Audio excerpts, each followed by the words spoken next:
Viral di media sosial, aksi ugal-ugalan pengendara mobil yang menabrak seorang pengendara motor hingga jatuh tersungkur di Jalan Yusuf Adiwinata, Menteng, Jakarta Pusat.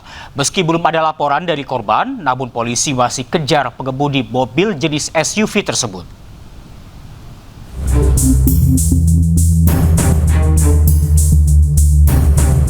Inilah hasil kamera dashcam mobil merekam detik-detik aksi tabrak lari yang dialami seorang pengendara motor di Jalan Yusuf Adiwinata, Menteng, Jakarta Pusat. Korban yang tengah melintas di jalur tengah seketika tersungkur ke aspal usai diserempet mobil SUV ugal-ugalan yang melintas kencang dari arah belakang, tepatnya di Jalan Samratulangi menuju Jalan Agus Salim. Ironisnya, bukannya berhenti menolong korban, mobil tersebut justru langsung kabur. Meski hingga kini belum ada laporan dari korban, namun polisi tetap melakukan pengejaran terhadap pelaku.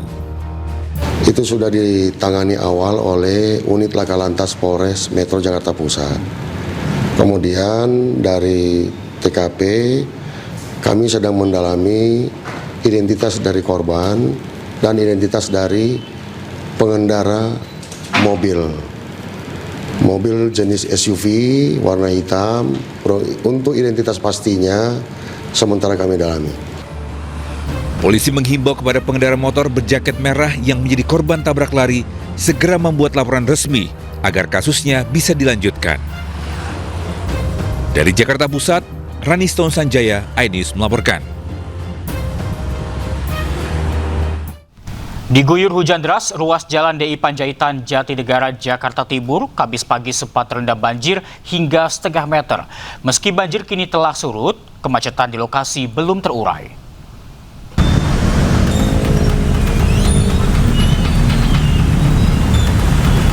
Kepadatan kendaraan hingga 1 km terjadi dari arah Kramat Jati menuju Pulau Gadung, Jakarta Timur. Hal ini terjadi imbas ruas jalan DI Panjaitan Cawang terendam banjir dengan ketinggian air 50 cm. Pengendara pun harus sabar untuk bergantian melaju di lajur paling kanan agar kendaraannya tidak mengalami mogok mesin. Untuk mengurai kemacetan, petugas menerapkan sistem kontraflow khusus sepeda motor di kawasan Cawang. Arus lalu lintas ini sudah berdampak, ini sudah mengekor sekitaran 500 sampai 1 km. Nah, sementara kita berlakukan kontraflow untuk khusus sepeda motor, satu lajur yang dari Dobrak Wika menuju ke persimpangan Alim Lama. Demikian juga yang dari arah UKI, kita belokkan ke kiri menuju Jalan Ocisaraya. Selain tingginya intensitas hujan, banjir juga disebabkan oleh buruknya sistem drainase. Dari Jakarta, Rio Manik, iNews melaporkan. Pemirsa, banjir juga merendam ruas Jalan Letjen Suprapto, Cempaka Putih, Jakarta Pusat hingga setinggi 60 cm. Akibatnya jalur lambat tak bisa dilewati kendaraan. Banjir setinggi 60 cm merendam jalur lambat Jalan Letjen Suprapto, Cempaka Putih, Jakarta Pusat hingga tak bisa dilewati kendaraan. Akibatnya pengendara yang melintas dari arah Jalan Ahmad Yani maupun Pulau Gadung menuju Jalan Simpang 5 Senen harus melalui jalur cepat agar bisa melanjutkan perjalanan. Banjir akibat buruknya saluran drainase di lokasi. Sejumlah pengendara yang bekerja di sekitar lokasi terpaksa memarkirkan kendaraan mereka di tempat lebih aman dan berjalan kaki menuju tempat kerja mereka. Oh, kerja. Tadi banjirnya dari mana, Bang? Saya parkir di Holland Sile. Oh, jauh. Ada 100 meter, Bang? Di Siloam. Oh, di Siloam. Terus nggak bisa keluar kan? Nggak bisa keluar? Parkir di dalam, jalan deh. Jalan kaki. Ratusan rumah di Kampung Sawah Cakung, Jakarta Timur terendam banjir hingga 1 meter. Meski kebanjiran, warga masih bertahan di rumah mereka.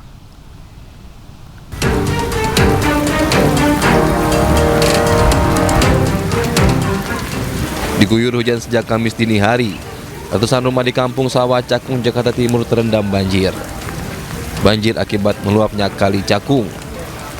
Warga yang rumahnya kebanjiran memilih bertahan di rumah. Tadi pagi jam berapa itu? Jam 5:30. Di dalam pada kerendam? Iya, kerendam.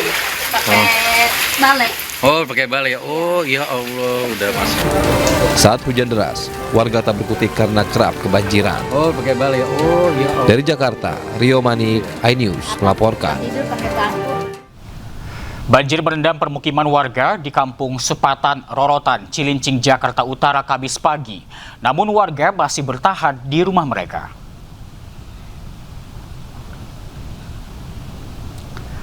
Pantauan udara memperlihatkan banjir merendam permukiman warga di Kampung Sepatan, Rorotan, Cilincing, Jakarta Utara Kamis pagi. Ketinggian banjir mencapai 60 cm.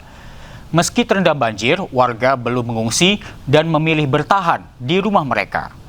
Banjir akibat meluapnya Kali Sepatan dan Kali Cakung drain yang melintas dekat permukiman warga. Dalam sebulan terakhir, banjir di permukiman warga ini terjadi sudah 5 kali. Hingga saat ini petugas menggunakan mesin pompa untuk mengurangi ketinggian banjir. Kali ini 5 kali. Ya. Untuk ketinggian banjir pada hari ini berapa sentimeter perkiraan Bu tadi? Sepaha dewasa. Sepaha udah. Ini Bu mengungsi atau gimana Bu?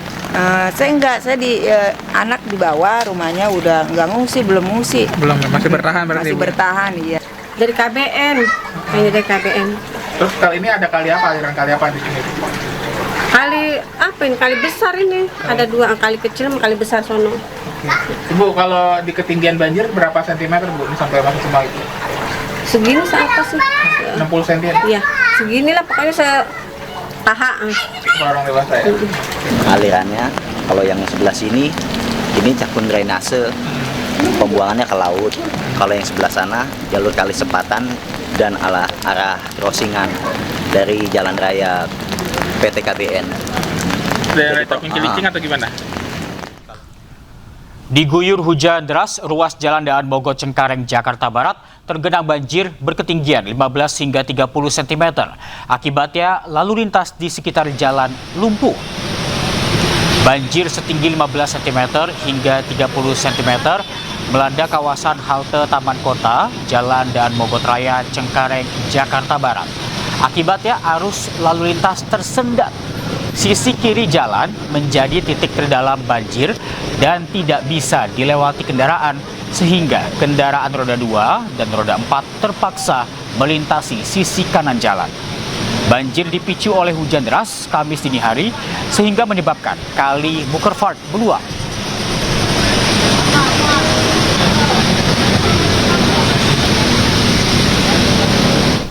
Untuk melihat kondisi terkini, kita telah terhubung dengan rekan Dilami Aulia di Daan Mogot, Jakarta Barat. Selamat siang, Dilami. Berapa ketinggian banjir di sana saat ini?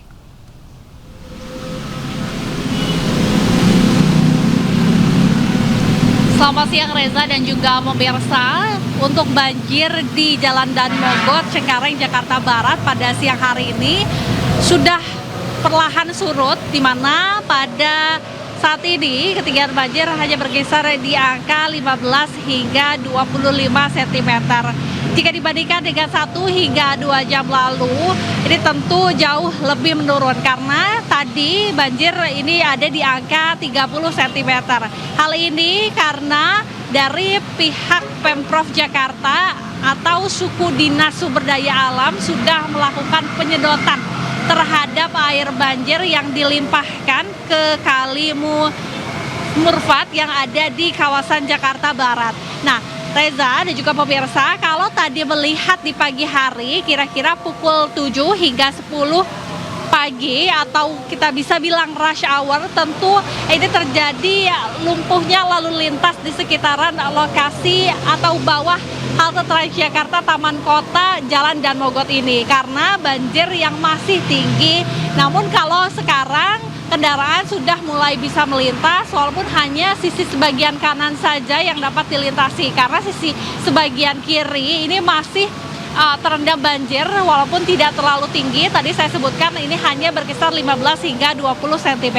Nah, banjir ini penyebabnya adalah curah hujan yang tinggi dari hari Rabu malam hingga ke Kamis dini hari menyebabkan sungai yang berada di sekitaran atau kali di sekitaran Jakarta Barat ini memang meluap sehingga luapan air ini kemudian tumpah begitu ke jalan ya Reza dan juga pemirsa, sehingga menyebabkan aliran arus lintas yang tersendat. Bahkan kalau kami pantau tadi melalui Google Maps ini atau kemacetan terjadi tepatnya yang lebih parah di lampu merah Cengkareng Jakarta Barat. Namun untuk saat ini kondisi lumayan kondusif dan juga cuaca ini tidak menunjukkan tanda-tanda hujan, artinya memang sudah mulai reda. Kita harapkan bersama bahwa banjir yang terjadi di Jakarta, tepatnya di Jakarta Barat ini cepat surut dan juga reda. Karena kalau kita melirik lagi kebijakan dari Gubernur Jakarta Pramono Anung telah melakukan modifikasi cuaca hingga 1 Februari. Nah, ini diharapkan efektif agar menekan cuaca agar tidak terjadi banjir kembali di sejumlah daerah. Reza. Baik, terima kasih Dilabi Aulia atas laporan Anda. Selamat siang, selamat bertugas kembali. Pemirsa, banjir yang merendam ruas jalan kawasan Kelapa Gading, Jakarta Utara membuat sejumlah pertokoan tutup. Sejumlah pemotor yang nekat melintas mengalami mati mesin. Ruas Jalan Kelapa Hibrida Raya, Kelapa Gading, Jakarta Utara tergenang banjir hingga 30 cm. Akibat banjir, sejumlah pertokoan tutup. Pengendara motor yang nekat melintas mengalami mati mesin. Banjir akibat meluapnya aliran Kali Sunter setelah diguyur hujan deras sejak Rabu malam.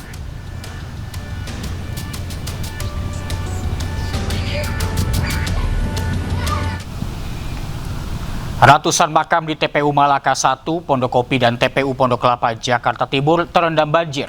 Banjir juga menggenangi jalan, aktivitas warga ikut terganggu.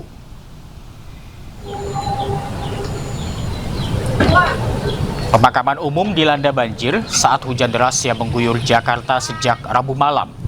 Di TPU Malaka 1 dan TPU Pondok Kelapa Duren Sawit, Jakarta Timur, ratusan makam terendam banjir. Ketinggian banjir mencapai 40 cm, di mana sebagian makam hanya terlihat batu nisannya saja. Banjir juga merendam jalan hingga mengganggu aktivitas warga.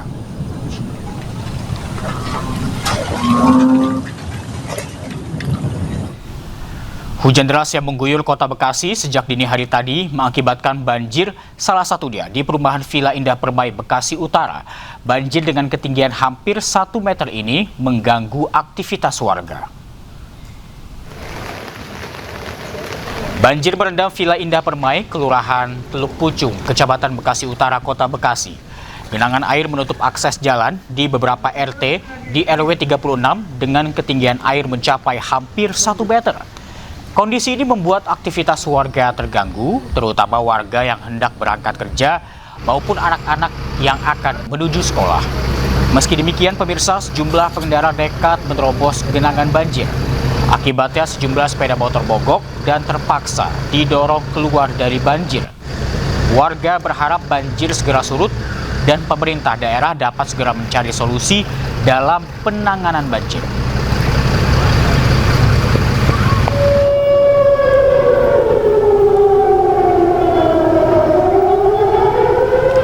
Ratusan rumah warga di Kampung Lebak, Bekasi Utara, Kota Bekasi, Jawa Barat terendam banjir setelah Kali Bekasi meluap menerima kiriman air dari Kabupaten Bogor.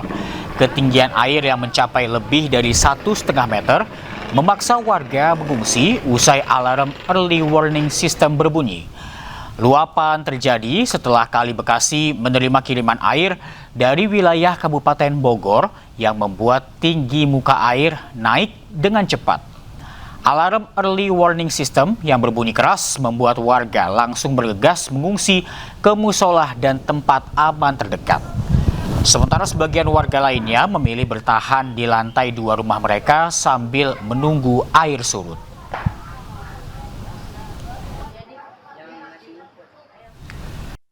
Pemirsa, polisi akan meminta keterangan keluarga Lula Lava sambil menunggu hasil pemeriksaan tim Lab 4 terhadap barang bukti yang ditemukan di apartemen Lula. Sejauh ini 10 orang saksi telah diperiksa, termasuk Reza Arab, kekasih Lula.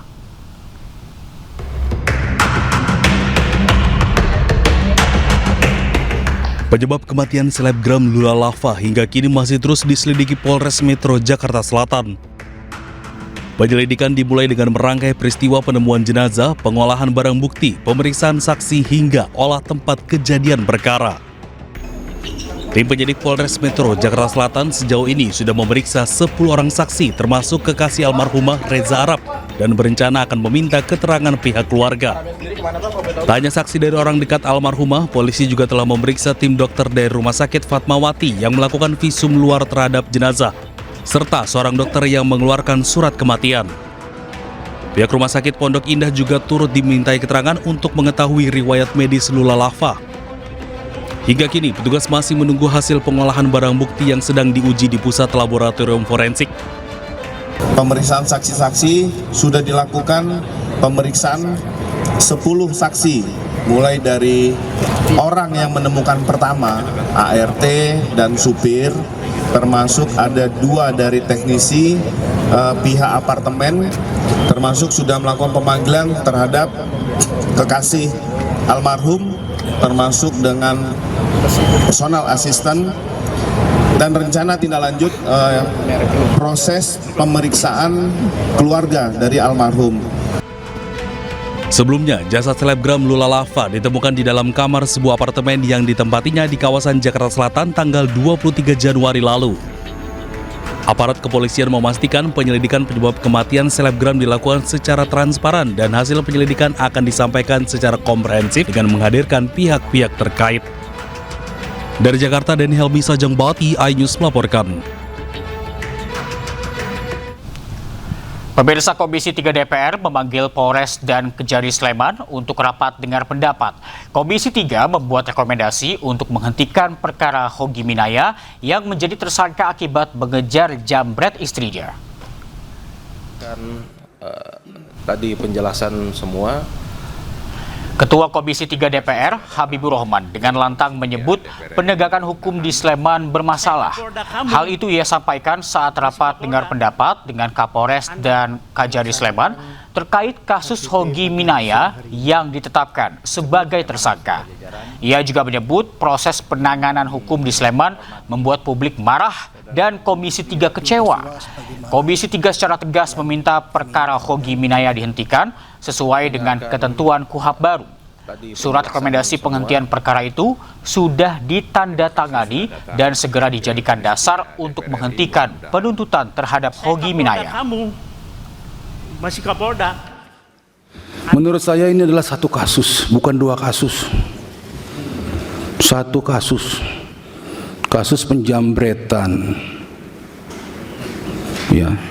Satu kasus itu, satu perkara itu ada sekumpulan tempat, satu TKP, di situ kumpul semuanya, peristiwanya, tersangkanya, korbannya, barang buktinya.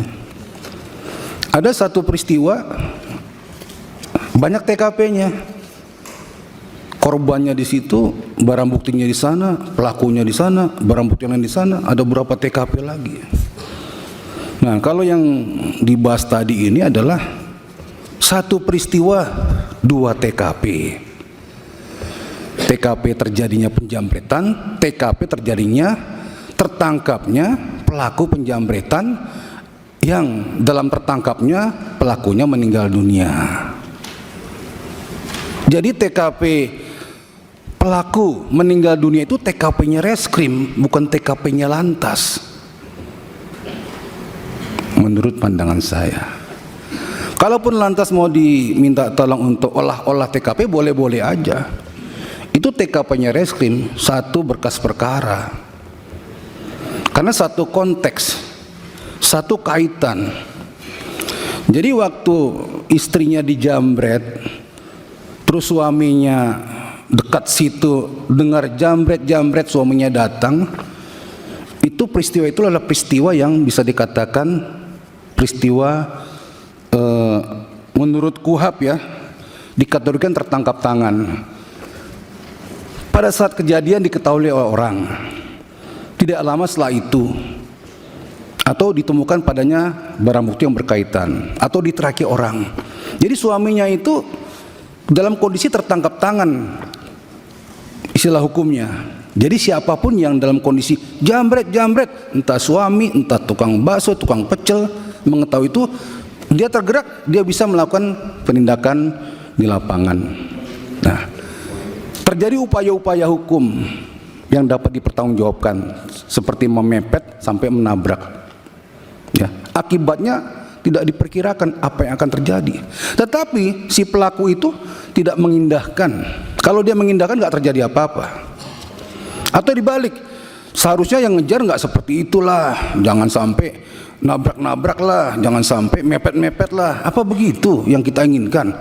Atau dibalik aja, lebih sopan lagi. Harusnya yang ngejar itu mengawal aja. Atau monggo mas silakan, hati-hati di jalan, baik-baik ya. Apa seperti itu? Jadi kalau kejadian sudah jelas, diurai sudah jelas, memang cukup unsur untuk dikatakan ini pidana penjamretan, dan reserse sudah bekerja, terpenuhi unsur itu, dan tersangkanya meninggal dunia, sehingga dihentikanlah kasusnya. Karena tersangka meninggal dunia, case close, tutup, selesai. Nggak ada kasus lalu lintas itu, terlalu jauh. Apalagi minta pendapat ahli. Maaf. Sementara itu Kapolres Sleman, Kombes Pol Edi Setianto Erling Wibowo minta maaf ke Hogi Minaya, suami yang ditetapkan sebagai tersangka akibat mengejar jambret istrinya. Selain minta maaf, Kapolres Sleman juga mengaku penerapan pasal kurang tepat. Pada kesempatan ini, mohon maaf apabila dalam penanganan kami ada yang salah. Karena kami tadi pada saat paparan kami sampaikan bahwa apa yang dirasakan saudara Hoki itu sama sebenarnya yang kami rasakan, hanya kami pada saat itu hanya mau melihat kepastian hukum, ya. Namun rupanya penerapan pasalnya kami mungkin kurang tepat. Pada kesempatan ini kami mohon maaf kepada seluruh masyarakat Indonesia dan utamanya kepada Mas Pak. Sementara itu istri Hogi Minaya mengucapkan terima kasih karena telah mendapatkan keadilan. Ia juga berterima kasih kepada DPR dan seluruh rakyat Indonesia. Saya ucapkan terima kasih kepada seluruh masyarakat Indonesia yang sudah memberi atensi kepada kami. Alhamdulillah saya dan suami mendapatkan keadilan seadil-adilnya. Suami saya pada hari ini mendapatkan keadilan, kebebasan yang dari pertama kami minta. Alhamdulillah matur nuwun untuk Bapak pimpinan DPR yang sudah benar-benar mengayomi kami, mendengar kami. Saya ucapkan terima kasih untuk seluruh lapisan masyarakat ini. Kita ke informasi lain, pemirsa. Sigit Purnomo alias Pasha Ungu menyemprot Wakil Menteri Pemberdayaan Perempuan dan Perlindungan Anak Veronika Tan saat rapat di DPR. Pasha soroti kinerja Kementerian PPPA hingga keduanya berdebat.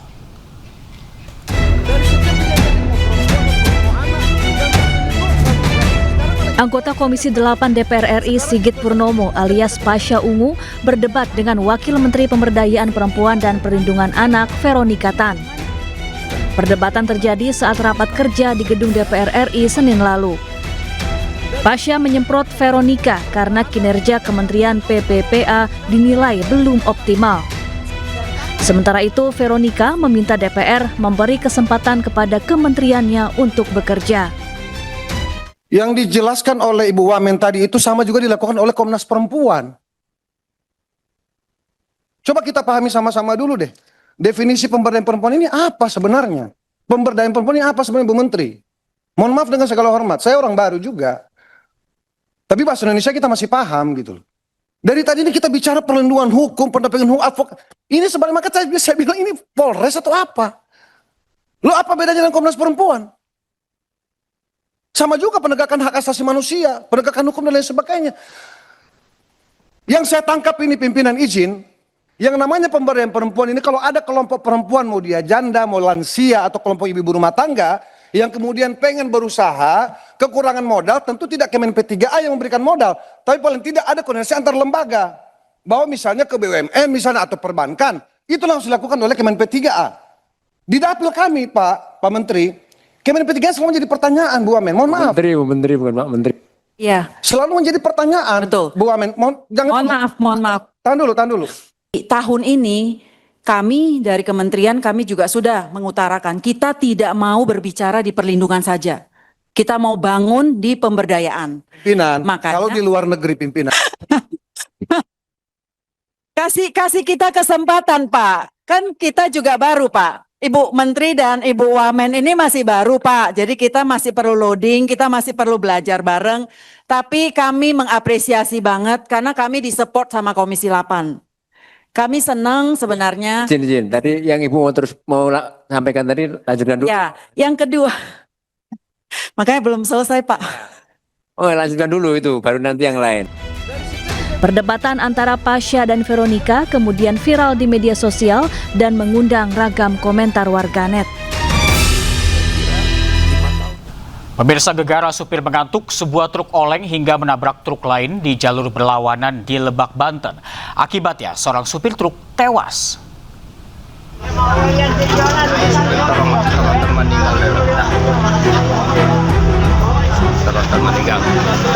Kecelakaan tragis terjadi di Jalan Raya Nasional 3 Malingping Bayah, Cihara, Lebak, Banten hingga ringsek. Diketahui salah satu truk yang terlibat melaju dari arah Malingping menuju Bayah dengan tidak stabil. Truk beberapa kali oleng ke kiri dan ke kanan sebelum akhirnya masuk ke jalur berlawanan arah dan terjadi adu banteng. Salah satu sopir truk tewas di tempat akibat insiden ini, sementara sopir lainnya mengalami luka robek di bagian dagu serta lecet di jari tangan kanan dan lutut dan langsung mendapatkan penanganan medis. Kejadian ini terjadi diduga akibat salah satu sopir truk mengantuk hingga tidak dapat mengendalikan mobilnya. Akibat insiden tersebut, arus lalu lintas dari kedua arah sempat mengalami kemacetan. Petugas Satlantas Polres Lebak langsung mendatangi tempat kejadian perkara untuk mengurai kemacetan. Kasus ini pun masih dalam proses penyelidikan untuk mengetahui penyebab pastinya. Dari Lebak, Banten, Iskandar Nasution, A-News melaporkan. Seorang wasit sepak bola nasional di Tangerang tega menjual istrinya ke pria hidung belang melalui aplikasi pesan. Tak hanya itu, pelaku kerap menganiaya korban bila keinginannya tidak terpenuhi.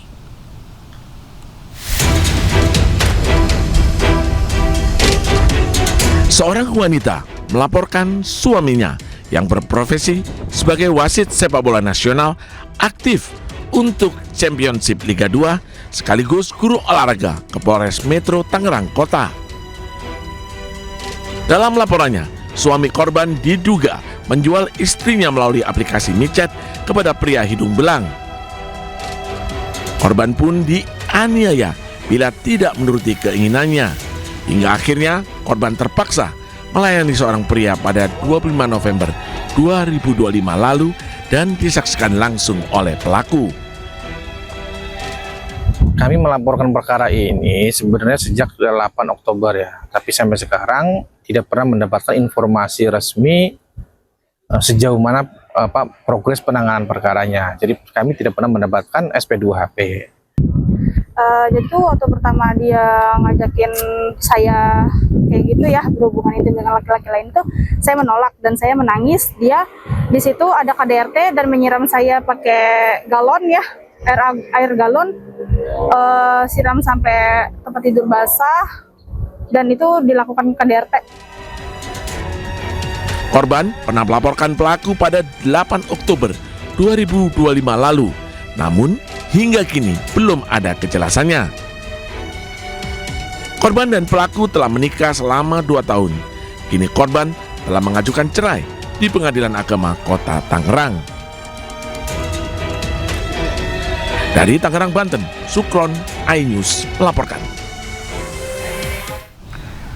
Pemirsa, seorang remaja di Karawang tega membunuh ayah kandungnya. Pelaku diduga sakit hati lantaran kerap dianiaya korban.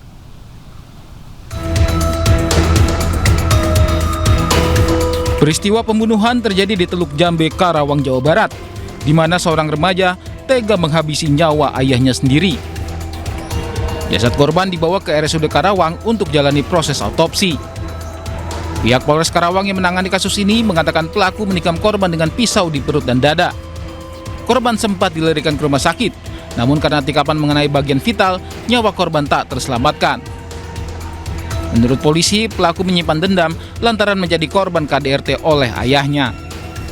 Untuk motif dari kejadian ini diduga karena pelaku menyimpan rasa sakit hati terhadap korban yang merupakan ayah kandungnya sendiri, yang disebut kerap melakukan kekerasan dalam rumah tangga dan bersikap kasar kepada keluarga. Untuk motif lainnya sedang kami dalami. Pelaku sendiri tidak melawan saat diamankan oleh petugas kepolisian. Pelaku yang masih duduk di bangku SLTA dibawa ke Mapolres Karawang dan ditangani oleh Satuan Unit Perlindungan Perempuan dan Anak. Dari Karawang, Jawa Barat, Rudi Setiawan, iNews melaporkan. Kabur saat dirazia petugas imigrasi 5 warga negara asing asal Nigeria nekat bersembunyi di area toren penampungan air apartemen di kawasan Kemayoran. Para pelaku diamankan lantaran diduga komplotan penipu internasional secara daring dengan modus love scamming dan juga expedition scamming.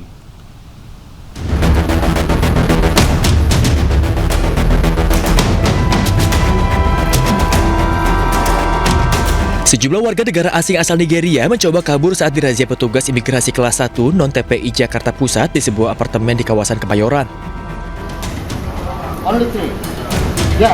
Para pelaku berhasil ditangkap saat bersembunyi di area toren penampungan air di lantai atas apartemen. 5 pria warga negara asing ditangkap lantaran diduga kuat terlibat dalam aktivitas jaringan penipuan internasional secara daring.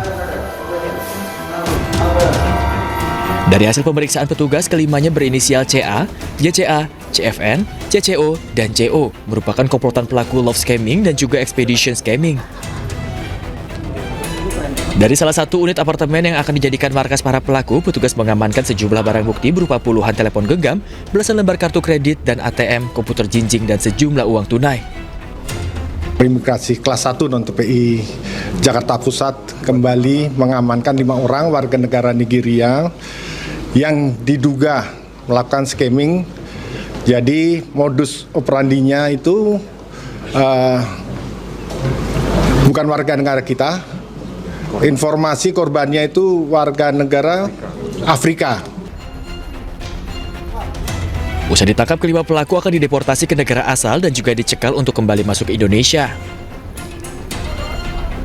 Dari Jakarta, Radi Sanjaya, iNews melaporkan. Viral kasir minimarket di kawasan Mega Regency, Cikarang Selatan, Bekasi, diduga menjadi korban penipuan dengan modus tukar uang receh.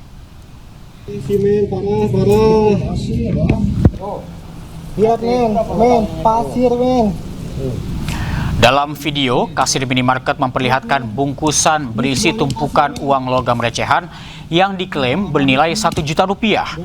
Namun setelah diperiksa, bungkusan tersebut diketahui telah dicampur pasir sehingga tampak berat dan meyakinkan. Saat dihitung, nilai uang receh di dalam bungkusan hanya Rp180.000, sehingga pihak minimarket rugi hingga Rp820.000. Kronologi kejadian saat seorang pelanggan datang ke minimarket untuk menukar uang koin dengan uang kertas senilai Rp1 juta. Tanpa diperiksa lagi, kasir minimarket langsung memberikan uang kertas yang diminta oleh pelaku.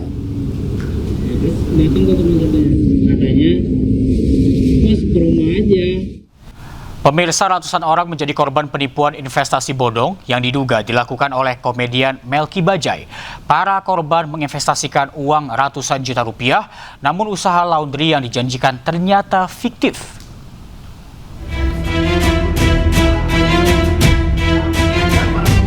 Ratusan korban berkumpul di kawasan Tebet, Jakarta Selatan mengungkap aksi penipuan yang berkedok investasi yang dilakukan diduga komedi Melky Bajaj.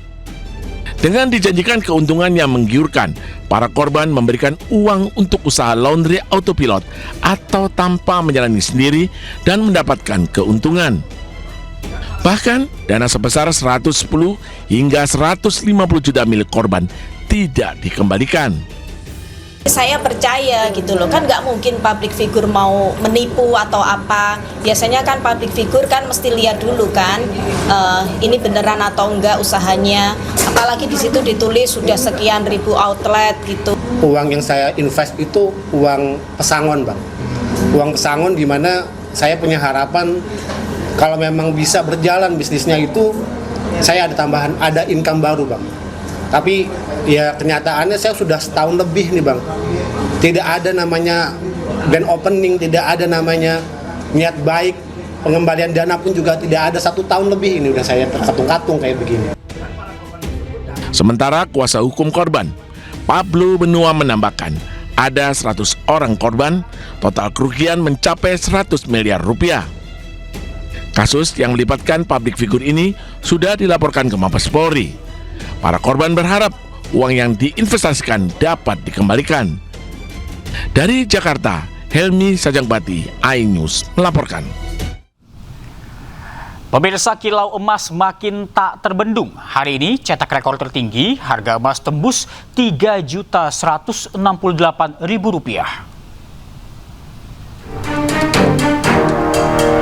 Sejak tahun lalu, harga emas mulai merangkak naik. Kenaikan signifikan terjadi pada Oktober tahun lalu, di mana 1 gram logam mulia mencapai Rp2,3 juta lebih per gram. Awal tahun ini, kilau emas semakin tak terkejar. Sejak hari Rabu, 1 gram emas tembus Rp3 juta.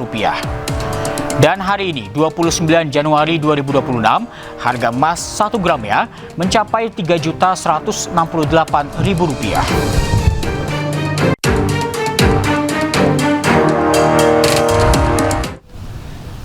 Dan untuk mengetahui informasi terkini terkait kenaikan harga emas, sudah ada rekan kami Ismalia Meidasari di Pasar Emas Cikini. Selamat siang Ismalia, bagaimana respon pedagang emas dengan harga emas yang meroket?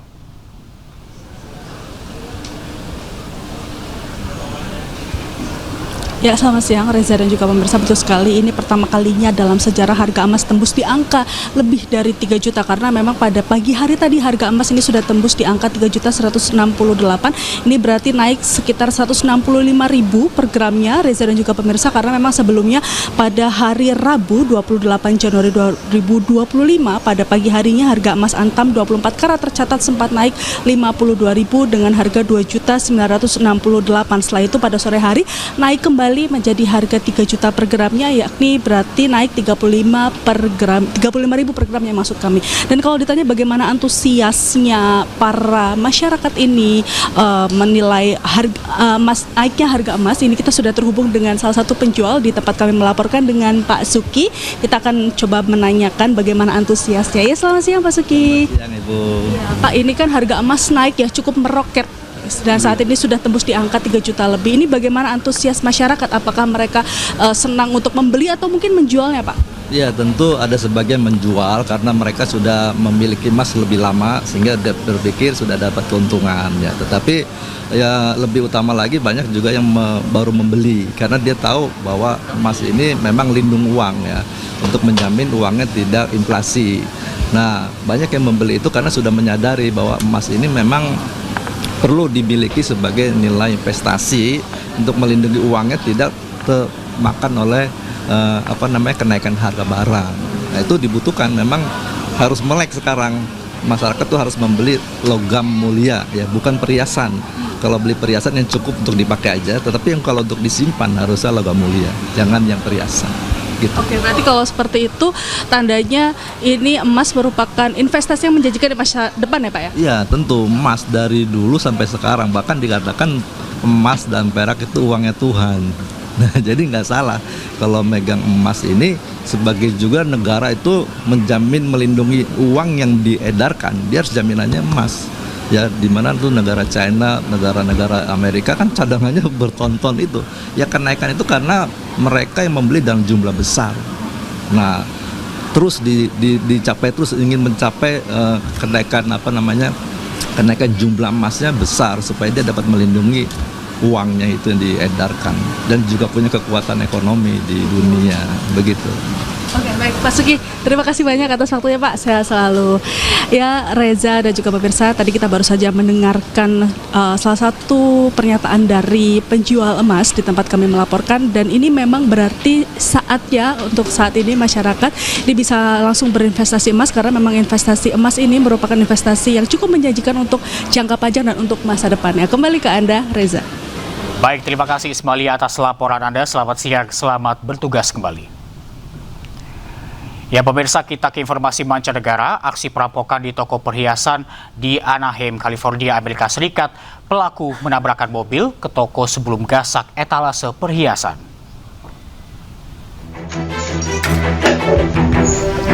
Sebuah mobil menghantam pintu kaca toko perhiasan dan diikuti sejumlah pelaku bertopeng menggasak barang dari etalase. Aksi perampokan ini berlangsung cepat. 8 pelaku perampokan berhasil ditangkap polisi. Pelaku juga menggasak 1 senjata api milik toko.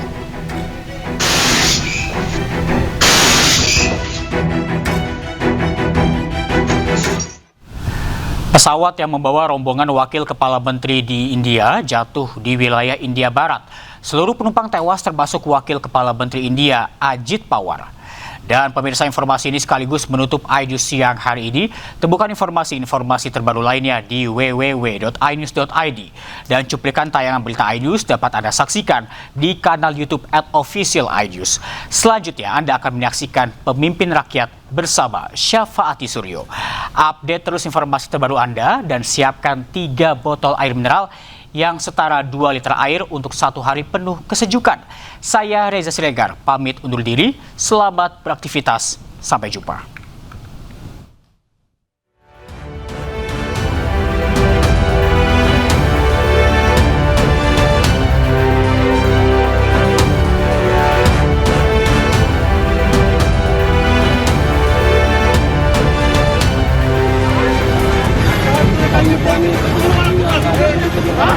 Kecelakaan pesawat pribadi yang membawa rombongan wakil kepala menteri India terjadi pada hari Rabu. Kelima penumpang pesawat tewas, yakni wakil kepala menteri India Ajit Pawar, 2 staf kementerian India, dan 2 kru pesawat. Penyebab jatuhnya pesawat pribadi yang terbang dari Mumbai menuju Baramati, kota asal wakil kepala menteri India tersebut, hingga kini dalam penyelidikan.